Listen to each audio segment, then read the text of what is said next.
We live in an era where disappearing seems like a crime. Modern society idolizes visibility. Being available, being accessible, responding quickly, showing your routine, sharing every achievement, every thought, every step. Social media has turned introspection into suspicion and silence into an unforgivable absence. To be seen is to be validated. But what if constant exposure is slowly killing the possibility of you becoming who you were truly meant to be? Carl Jung, one of the greatest thinkers of the human psyche, believed that true transformation does not happen under the eyes of others. It requires withdrawal. It requires disappearance, not as a cowardly escape, but as a radical choice of reconstruction. Jung called this conscious descent, a deliberate dive away from performance, from others' expectations, from distractions. For him, the patients who achieved the deepest transformations were precisely those who dared to disappear, those who cancelled commitments, who withdrew from social media, who entered a state of sacred unavailability. And there, far from external demands, they found something they would never find in the noise: their own essence. The truth is that you cannot become someone new while everyone still treats you as who you were. Your constant presence in the world, physical or digital, is like an anchor pulling you back. Every notification, every message, every casual interaction reaffirms who you were. And when you are trying to become your best version, this constant reaffirmation is a silent saboteur. In this video, we will deeply explore Jung's thesis on strategic disappearance. We will understand why vanishing, even temporarily, can be the most powerful act of your life. And more than that, I will show you how to do it practically. You will discover the 4 pillars of intentional disappearance: the radical reduction of your availability, cutting passive consumption, creating reconstruction routines, and using a transformation journal. If you feel trapped in an identity that no longer represents who you are, if you know there is a version of you waiting to be born, but you don't know how to reach her, this video is for you. Here, you won't hear self-help phrases or easy solutions. You will hear truths. You will receive a path, and if you have enough courage to follow it, you will not only disappear, you will be reborn. The greatest prison of the 21st century has no bars, walls, or locks. It is made of notifications, invitations, mentions, and likes. It is an invisible but relentless prison, built by the demand to always be present.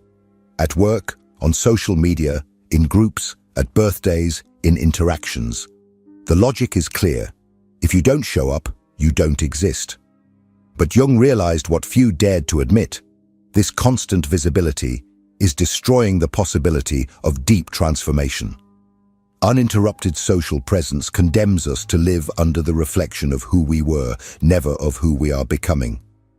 Every time you interact with someone, that person treats you based on the old version they know, even if you are already in transition, even if inside you are trying to change. But there is no space for the new when everyone around you continues to reinforce the old. It's like trying to swim against a current of others' expectations. This phenomenon is subtle but devastating.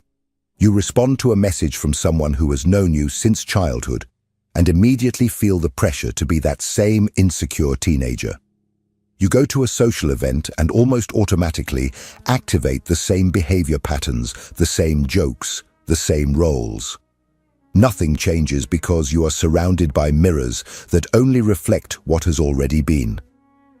Jung knew that the human psyche is malleable. Yes, but also highly suggestible.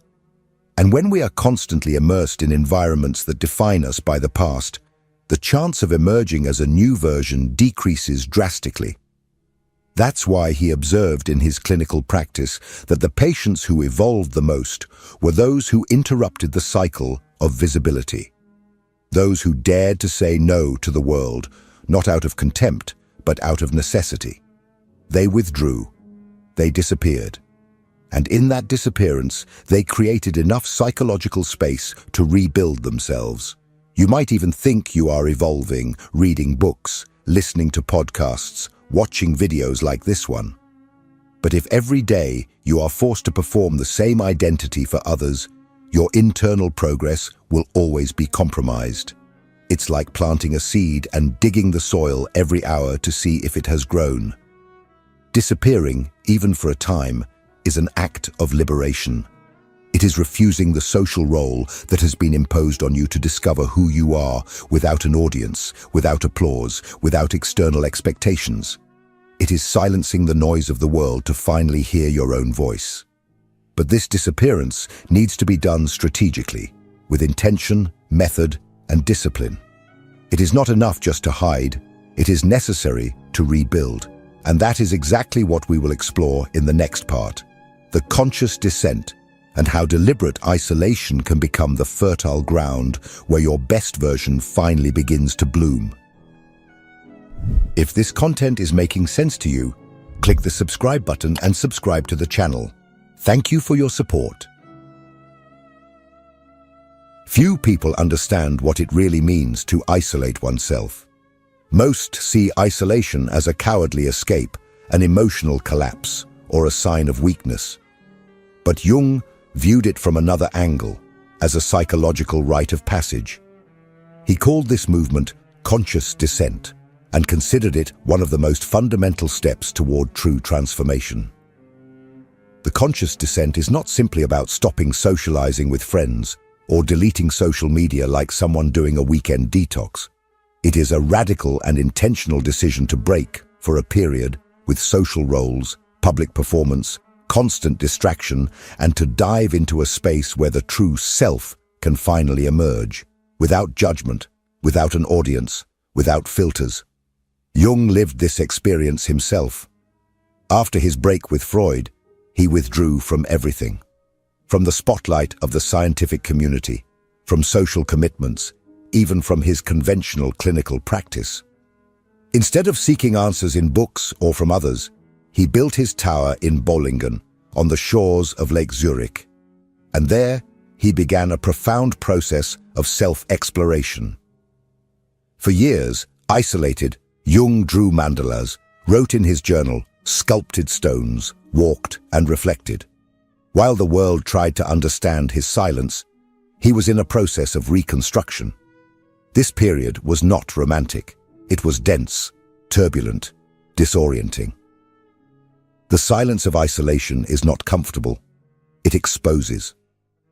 By disconnecting from external distractions, you are inevitably confronted with what is inside you. Your anxieties have nowhere left to hide. Your repressed desires scream. Your contradictions emerge like ghosts.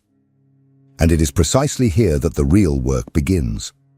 The conscious descent is a kind of underworld of the psyche. It is as if you are exploring a dark cave, with a torch in hand, trying to understand what lies in the depths of your being. And this journey can be frightening, because you will encounter parts of yourself that you have rejected for years. Fears, traumas, masks, shadows. But it is in this underground that your power resides. Jung asserted that all individuation, that is, the process of becoming who you truly are, begins with this initial rupture with the outside world. To be reborn, one must symbolically die. And this death is the strategic disappearance. It is to cease to exist as others know you, to discover who you really are, without the layers that were built to please, to fit in, to survive. But it is not enough to disappear. Disappearing without direction can lead to alienation. Isolation needs structure, intention, practice. Jung did not retreat into inertia. He created an environment where he could do the necessary internal work. He built a space of action, not passivity. And this is what you need to understand. Effective disappearance is not the end of movement. It is the beginning of a new construction. In the next part, we will dive into just that. How to transform this isolation into a solid foundation for your new identity. We will explore the 4 pillars of strategic disappearance, practical and structured actions to rebuild yourself while the world thinks you have simply vanished. Because vanishing is just the surface. Behind that, you will be forging in silence the strongest, clearest, and most unbeatable version of yourself. Disappearing is not hiding. Disappearing is not impulsively isolating oneself, nor vanishing like someone fleeing the world because they cannot bear it. True disappearance is strategic. It is meticulous. It is almost an internal engineering project. Jung did not advocate for chaotic withdrawal, but rather the construction of a psychic fortress where the individual could rebuild themselves without external interference. And this reconstruction requires structure. It requires pillars. In this video, you will understand the 4 pillars of strategic disappearance, practical yet profoundly transformative actions that allow you to use isolation as a furnace for self-transformation. It is not just about stepping out of the spotlight. It is about what you do while the lights are off. Pillar 1. Radical reduction of availability. The first break is with your availability. You need to cut the compulsive connection to the external world.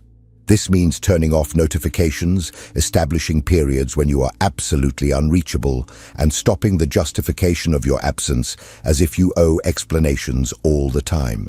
You do not owe satisfaction about your time. This is the beginning of personal sovereignty. When you limit the access others have to you, something powerful happens. You regain your attention, your energy, your focus, and more importantly, you begin to reverse the logic that conditioned you to be a social character 24 hours a day. Pillar 2. Elimination of passive consumption. The second measure is to attack what keeps you reactive. News, social media, short videos, excessive entertainment. All of this feeds your mind with noise and fragments your attention. Jung knew that the mind needs silence to metabolize the unconscious. If you are constantly consuming, you are distancing yourself from your own internal creation. Here the goal is to replace passivity with production. Write, create, develop something. Transform the time previously occupied by distraction into time for expression. Stop being a spectator and become the protagonist. Pillar 3. Creation of reconstruction routines. Now that you have silenced the world and ceased useless consumption, the third pillar is to establish routines that solidify your new identity. This includes practices such as deep reading, reflective writing, intense physical exercise, learning new skills, and working on projects with real meaning. Jung deeply valued the connection between body and psyche, and knew that concrete action reinforces internal movement. Here, you rebuild your discipline, your clarity, and your strength. With each repetition, you reaffirm your commitment to your new version. Pillar 4. Transformation Journal. The last pillar is the documentation of your rebirth. Not for others, for you. A journal where you write every day, not about what happened, but about who you are becoming. This journal is your internal mirror, your psychological laboratory, your map. It is where you recognize old patterns and celebrate the emergence of new behaviors. Writing is anchoring the invisible into the visible. It is giving shape to what is still in gestation within you. These 4 pillars are not loose ideas. They are concrete practices that Jung, in his own life, used to rebuild himself after his break with the scientific world and his existential crisis. They represent a direct, but not comfortable, path to individuation. It is not an easy process. It requires discipline, courage, and above all, brutal honesty with who you are, and with who you are not yet. But even with all these practices in action, isolation inevitably brings a confrontation. Silence.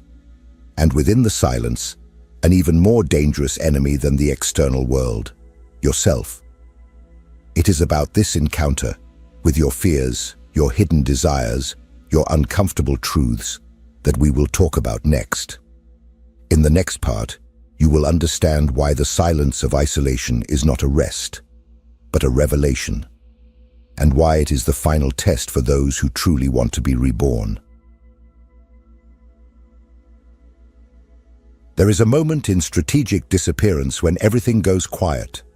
The noise of the networks fades away, messages stop coming in, invitations cease, and the world, which once seemed so urgent, becomes distant, almost irrelevant. For many, this silence feels liberating, but it is, in fact, the true test, because it is precisely in this silence that what you have tried to avoid your whole life finally appears: yourself.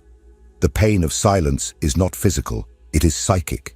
It settles in like an unease that you cannot name. In the first days of isolation, your mind will try to sabotage you with distractions. Go back to Instagram for just a minute. Reply to that friend just to not seem rude. Open YouTube, you deserve a break. But with discipline, if you resist, this fog begins to dissipate. And that's when the true voices emerge. The human mind, when not anesthetized by the continuous flow of stimuli, begins to project outward what has been stored in the basement of consciousness. And what was there? Old fears, regrets you pretended to forget, unresolved anger, abandoned dreams, parts of yourself that were silenced to fit into the molds of what others expected of you. Jung spoke about this with brutal clarity. The process of individuation begins when the ego is confronted with the unconscious, and this confrontation often occurs through psychic suffering. Not because you are broken, but because for the first time you are in contact with parts of yourself that were repressed. Silence exposes. Silence lays bare. It does not forgive. But it is in this moment, when everything feels uncomfortable, strange, chaotic, that you begin to see more clearly. You realize how much you lived reacting to the world rather than creating your life. How much your decisions were based on the need for approval, the fear of rejection, the maintenance of an image that never represented your essence. In the silence, you perceive the theater. And here is the truth. This discomfort is necessary. It is a sign that the masks are beginning to fall. Jung understood that there is no light without first facing the darkness. The pain of silence is the womb of transformation. It is where the new identity begins to form, even if imperceptibly. It is in discomfort that old patterns begin to crumble. It is in solitude that clarity blossoms. But this does not mean the work is over. On the contrary, it is now that the true transformation begins, because it is not enough to deconstruct. It is necessary to reconstruct a new identity, a version of yourself that was not born to please, but to exist with wholeness. And this rebirth does not happen publicly. It happens in the dark, in silence, like everything that is sacred. In the next part, we will explore this rebirth. You will understand what really happens when you return to the world after disappearing, and why, when done correctly, this return is not just a reunion, but a revelation. Because the world will look at you and will no longer recognize who you are. And that will be your greatest victory. If what you're hearing resonates with you, you'll find real value in my ebooks. Beyond the Shadow breaks down Jung's core ideas, while Dialogues with the Unconscious gives you a 30-day path to apply them in your life. Both are linked in the pinned comment. After weeks or months of strategic disappearance, disciplined silence, and deep internal work, something changes, but not explosively. The real transformation happens slowly, like a plant growing underground. Invisible to the outside eyes, but relentless in its strength. And then, the moment to reappear arrives, to return to social life, to the world, to external existence. But here lies the irony. When done correctly, the reappearance is never a return to who you were. It is an emergence, a revelation. a psychological reincarnation. People look at you, but they do not recognize you. They cannot explain what has changed. Your face is the same, your voice is the same, but there is something there that disturbs. A kind of presence, clarity, firmness that did not exist before. And this unsettles them, because they expected to find the you they always knew, the one who accepted everything, who fit in, who followed the rules of the invisible game. But now before them stands someone who no longer needs external validation, someone who no longer molds themselves to others' projections, someone who has been forged in the fire of silence. The return, then, is almost an anticlimax for the external world, because while everyone was concerned with maintaining appearances, you were digging deep. You did not return to be noticed. You returned to live authentically. And for that reason, your mere presence becomes uncomfortable for those still trapped in false versions of themselves. Jung saw this transformation as an inevitability of the individuation process. He said that the true self can only emerge when the ego is restructured, when superficial identifications are undone. When this happens, the subject ceases to be reactive. They become a creator of their own path. They are no longer driven by the world. They guide their experience within it. The most interesting thing is that, upon returning, you do not need to prove anything to anyone. There is no need to explain where you have been, what you did, what you learned, because the result is in the gaze, in the posture, in the choices, in the selective absences, in the silent firmness with which you refuse to lower yourself to old patterns. You have ceased to be a mirror for others, and now they can no longer see themselves in you. This can be frightening. It can push people away. But it can also inspire, because every authentic transformation activates the collective unconscious. It disturbs the complacent and awakens the dormant.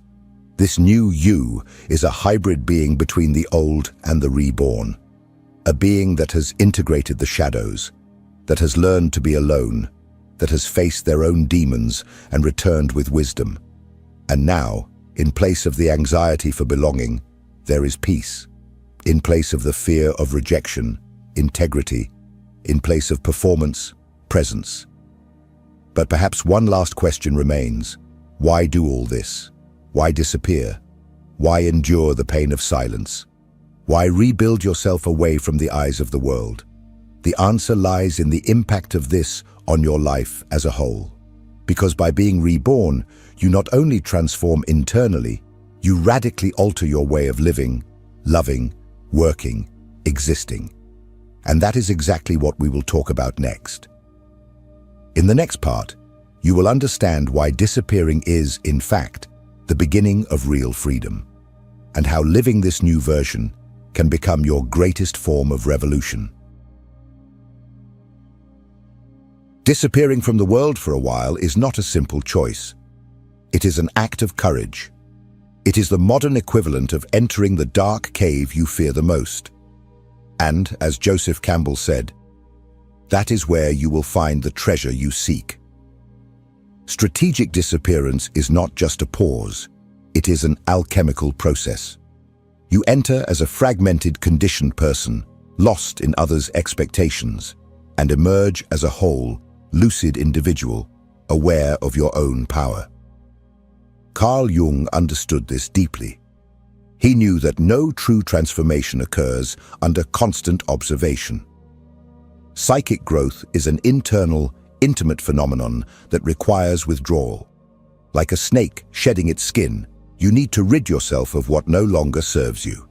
And this is a solitary, painful process, but absolutely necessary. What few understand is that true freedom is not doing whatever you want, whenever you want. True freedom is no longer being a hostage to what others think about who you are. It is living in alignment with what pulses within you, even if the world does not applaud, even if it criticizes, even if it turns away. Because when you become your best version, you start to live based on principles, not impulses, with direction, not distraction, with presence, not performance. And this version of you, forged in silence, shaped by discipline, sustained by internal practices, is invincible. It does not live to please. It does not need to prove anything. It does not beg for attention. It simply is. And this being is magnetic, authentic, transformative. You become a presence that inspires, not because you try, but because you exist with real depth. Strategic disappearance, therefore, is not an end. It is the beginning of a new life, a life in which you do not just survive. You build, create, lead, serve, live with purpose. The world around you will remain the same, but the way you inhabit it will be completely different, and that changes everything. If this video touched you, I want you to comment below. I am ready to disappear. This simple act is more than a comment. It is a public commitment to your internal reconstruction. And don't stop here. The next video waiting for you is essential to consolidate what we started here. Don't skip this journey. Every part matters. Your transformation is just beginning.